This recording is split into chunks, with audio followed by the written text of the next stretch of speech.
Hi, everybody. This is Miss Peachy from your WCA Earth Science A class. And today I'm going to give you a tutorial on what we are going to do for Unit 5, Lesson 9, Coloring the Universe Lab. So, we are not going to be completing the portfolio as is in the lesson. So, I don't want you to do any of the instructions that are actually in the lesson. Instead, you are going to be doing an alternate activity that I have designed for you. So the link for this activity is found in the start page here. This is our kind of startup page. So you're going to click on this link, and that's going to take you to this Google Doc, the Hertzprung Russell diagram. So what you're going to do is you're going to make a copy of this. Go to File, Make a Copy. Remember, you cannot edit the master copy. You can only edit the copy that you make. Alternately, you can actually download this as a Microsoft Word file, and you can edit that file instead. I'm going to go to the copy that I made, and I'm going to show you this picture. So it's kind of a weird looking picture, but this is actually the constellation of Orion, which is kind of cool because it is in or arranged in the configuration of the stars that are found within the constellation. You may recognize these three stars here, which make up Orion's belt, which is probably the most famous part of the constellation Orion. And you can see, we've got big red stars up in this area and a big blue one down here.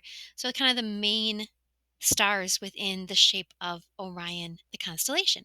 Some of the stars we can't see with a naked eye.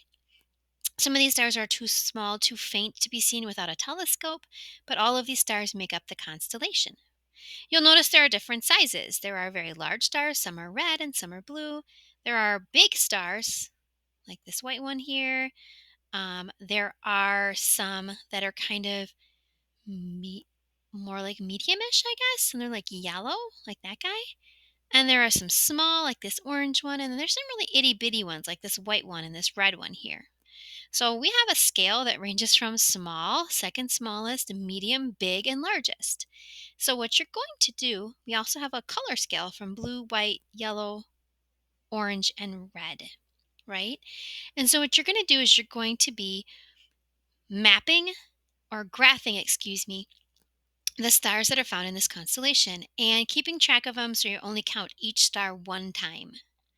So sometimes it might be useful for you to maybe even print this out and cross these off, or count the number of stars and just kind of go from top to bottom and left to right to make sure that you're not double counting stars.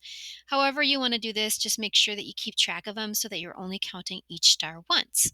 So for example, I'm going to put this star on my graph as a red largest. So in the largest section, um, above red, I'm going to put an X.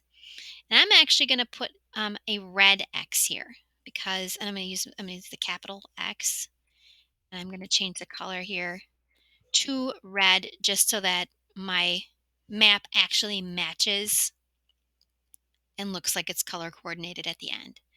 That means I've used this star, so that star's done.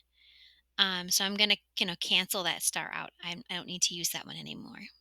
Yeah, however you want to do that. Like I literally have these printed out and I could cross them off, but just know that you've already graphed that one. So you're gonna have to keep track of these in some way, okay? I'm just thinking, maybe you could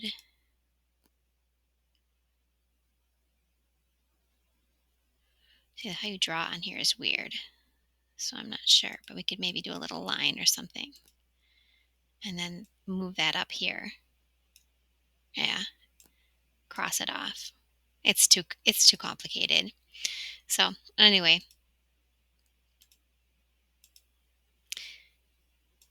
we're just going to get rid of that line.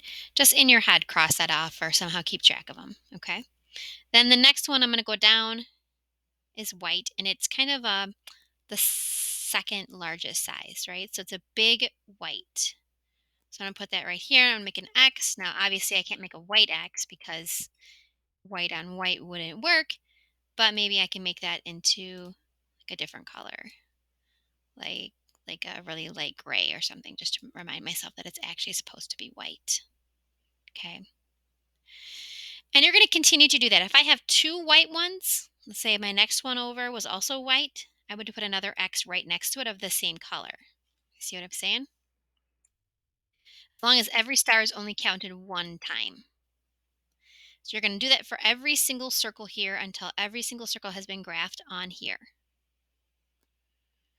When you're done, you're going to come down to these questions and you're going to look at patterns and things. So it says, look at your graph. Do you see a pattern on your graph? This pattern of stars is called the main sequence. Label it on your diagram. So for that, it might be a little bit trickier to do a label, but if you saw how I did a drawing, you can insert in here a drawing somewhere and you can label the main sequence. Okay. So we're not going to obviously do that at this point because um, we did not create the line, and I'm not going to show you exactly where all that stuff is. But if I wanted to insert like some sort of label, perhaps I could do a little text box that says main sequence, like that, right? And then I could take this and put it wherever the main sequence happens to be. So I don't know where that's going to be at this point. You can take this and you can move it around. You make it a little bit bigger or that kind of thing. But you would label the main sequence. Okay. Then it says describe the pattern made by the stars on your graph. List all the types, colors, and sizes of stars that are found in the main sequence. So once you found the main sequence, what color and type of stars do you find there? Which stars, three groups on your graph, are not part of the main sequence? So you're going to find three groups that are not part of the main sequence. Describe the relationship between star color and true brightness for stars in the sequence. As you move up, the brightness corresponds to the size. So from smallest, that's going to be your dimmest, and largest, those are your brightest stars. So realize that your brightness is increasing from top to bottom here. Okay?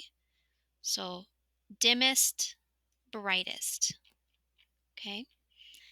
And then it says write in the following temperatures for the corresponding colors. And it gives you temperatures. Red is 3,500, orange is 5,000, yellow is 6,000, white is 11,000, and blue is 25,000. You're going to put those colors underneath in this, or those temperatures, excuse me, underneath the colors right here in the graph. And you'll notice it says K afterwards, and that's not a misprint. That's referring to the Kelvin temperature scale, not the Celsius temperature scale. This is a different temperature scale that's often used in astronomy. Now it says what is approximate surface temperature of our yellow sun. So find out where that is on the diagram and how big it is compared to the other stars. What is the color of the star shown on the diagram that has the highest surface temperature? What color of stars have the lowest surface temperature? How is it possible for white dwarfs to have a lower luminosity than the sun, even if the sun is much cooler? And how are red giants and blue giants similar, and how are they different? So those answer those questions and do this graph. And this is significantly easier than the portfolio that you were actually originally assigned. Okay, so hopefully that makes sense. Ask if you have questions on any of the questions, please reach out to me with those. I think the graphing part is pretty straightforward, so I hope that makes sense. Please make sure that your graph is color coordinated, so any X's that are in the blue column are blue, any X's in the yellow column are yellow. Remember that they go according to size from top to bottom, right? So if it's the yellow one is very small, you'd put it down here, but if it was medium, you put it up there. And also remember there should be the same number of X's as there are stars of that color. Okay. Hopefully that all makes sense, guys. And if you have questions, let me know. Otherwise, good luck to you. And I will talk to you later. Bye bye.